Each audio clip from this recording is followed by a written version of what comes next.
gaadiidku waxa ay kaalin mug leh ka qaataan fududeynta howlo maalmeedka bulsho si gaar ah magaalada Muqdisho waxa muddooyinkii dambe aad ugu soo badanayay mootada saddexda lugood leh ee bajaajka loo yaqaano Muqdisho waxa hal abuur ganacsi ka hirgelinayay bulshada qaybaheeda kala duwan si gaar ah warbixinteena maanta ee gal ganacsi waxaan kaga hadlaynaa fursad shaqo abuur u noqotay dhalinyaro badan oo Muqdisho uu ka hirgeliyay wiil dhalinyaro ah oo dalka dib ugu soo laabtay darawallada kaxeeya mooto bajaajka ayaa si aad ah ugu baahi qabay helitaanka goob gaadiidka lagu dhaqo oo u gaar ah bajaajyada Maxamed Cabdishire oo in muddo ah ganacsi ku lahaa dalka dibadiisa ayaa magaalada Muqdisho ka hirgeliyay labaajo u gaar ah dhaqida mootooyinka iyo sidoo kale adeegyada ay u baahan tahay sida ooliyo bedelka warbaahinta dhaqaalaha ee ganacsiga ka hadashay gal ganacsi ayuu kaga waramay hal abuurkiisa fursada shaqo u noqday dhalinyaro ku dhow 10 oo uu ka hirgeliyay magaalada Muqdisho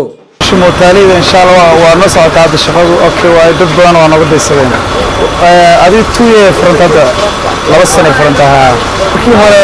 الشغل وحكي صعدتي شغل مكي هذا وحكي بالله وتسيد هذا يتوكل بالله وتسيد أنا كسوقنا هذا أفير أنا أحسوكر ما هذا وحسي هذا وكلام جنا وناقص شغل أمور بنا لقيه إلا هذه اللي بقى تهم كفاك الشغل سبب أنت مش جوك شغال شن كذا يشن بناك الشغل كأقولنا هو أولي بدل كله لباجة كله وفي أباهن الشيء وحياة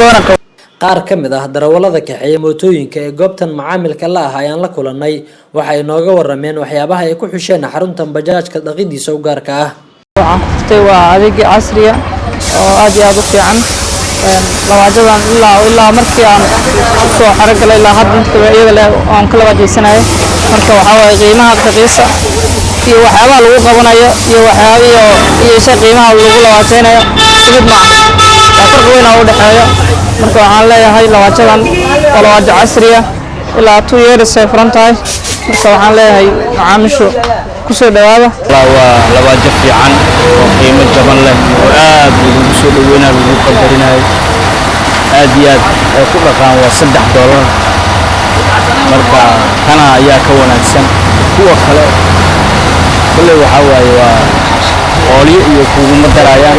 wasaqo si fiican kaaga ma dhaqayaan kana waa qiimo jaban taas si fiican oo ku wanaagsan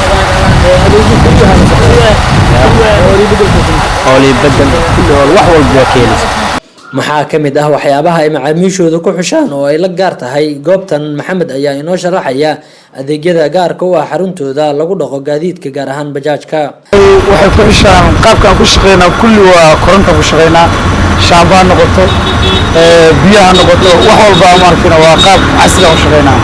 sanadihii dambe waxaa si guud dalka uga hana qaaday hal abuur ganacsi oo ay qaarkood hirgeliyeen dhalinyaro dalka dibadiisa ka soo laabtay fursadahan hal abuurka ganacsi ayaa waxay shaqo abuur u noqdeen bulsho badan oo ku dhaqan gudaha dalka Cabdirasaaq Cumar warbaahinta gal ganacsi Muqdisho.